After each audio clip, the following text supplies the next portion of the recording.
अभिनव, Navneet sir, मैं आपके पास आ रहा हूं। उम्मीद है नाम आपका ठीक हो गया है। और जो पॉइंट मेरा है सर, बहुत अहम पॉइंट संजीव श्रीवास्तव ने भी रेस किया।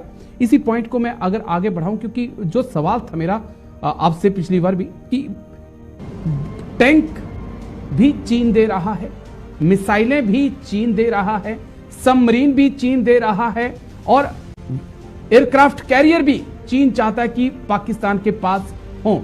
टर्की भी उधर से कुछ इसी प्रकार की TB2 ड्रोन तो ऑलरेडी आ चुके हैं, लेकिन ऐसा है कि कई सबमरीन टर्की भी बना रहा है पाकिस्तान के लिए। तो ये जो 3 देशों का चैलेंज है, क्या इसको काउंटर करने के लिए भारत को भी इनके आस पड़ोस में जाकर अपने रिलेशंस को मिलिट्री तौर पर और मजबूत करने की जरूरत नहीं है? बिल्कुल सही आपने बोला कि हमें ये लड़ाई अकेले नहीं लड़नी है। इंटरनेशनल कोऑपरेशन, जॉइंट एक्सरसाइजेज, और भारत के अपने दोस्त हैं, एलाइज हैं, और उस दिशा में तो प्रयास हो रहा है। एक चीज मैं बताना चाहूंगा कि ये जो फिगर्स आ रहे हैं हमारे सामने, all warfare is based on deception. ये 500 के फिगर, ये इतने 50 मिल जाएंगे, ये कौन रिलीज कर रहा है? जब आप वीक होते हैं, चीन अगर सुनजू को फॉलो करता है, तो when you are weak you appear, make the enemy feel appear stronger. तो उस डिसेप्शन की पॉलिसी पे काम हो रही है, और इतने सारी चीजें ओपन डोमेन में इस तरह से नहीं आती हैं, और जिस तरह से आ रही हैं तो जरूरी एक स्ट्रेटेजिक डिसेप्शन मेजर्स भी हो सकते हैं, लेकिन हम उस थ्रेट को नकारा भी तो नहीं कर सकते। तो जैसा मैंने पहले भी बोला कि इंडिया, भारत के पास एक मल्टी जो हमारा एयरक्राफ्ट मिक्स है, वो अपने आप में बहुत ही खूबसूरत है। रफाल आ गया है, सुखोई ऑलरेडी है, मिराज है, हमारे पास मिग है, हमारे पास LCA तेजस है।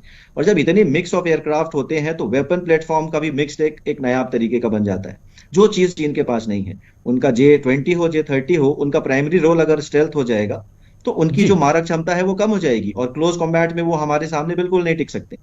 जहां तक पाकिस्तान की बात है, इतनी सारी पिछली लड़ाइयों में हमने देखा है कि किस तरह से हमारी एयरफोर्स उनके पास ऊपर हावी हुई है। तो चाहे संख्या की बात करें, चाहे तकनीकी क्षमता की बात करें, उस दिन तो हम बहुत आगे हैं। तो अब बस 2-3 चीजें और बताना चाहूंगा कि अभी जो कुछ ऑलरेडी प्रयास चल रहे हैं दिशा में, अगर इस स्टेल्थ टेक्नोलॉजी को काउंटर करना है भारत को, तो अपनी न्यू रडार टेक्नोलॉजीज में अपनी इन्वेस्टमेंट बढ़ानी होगी।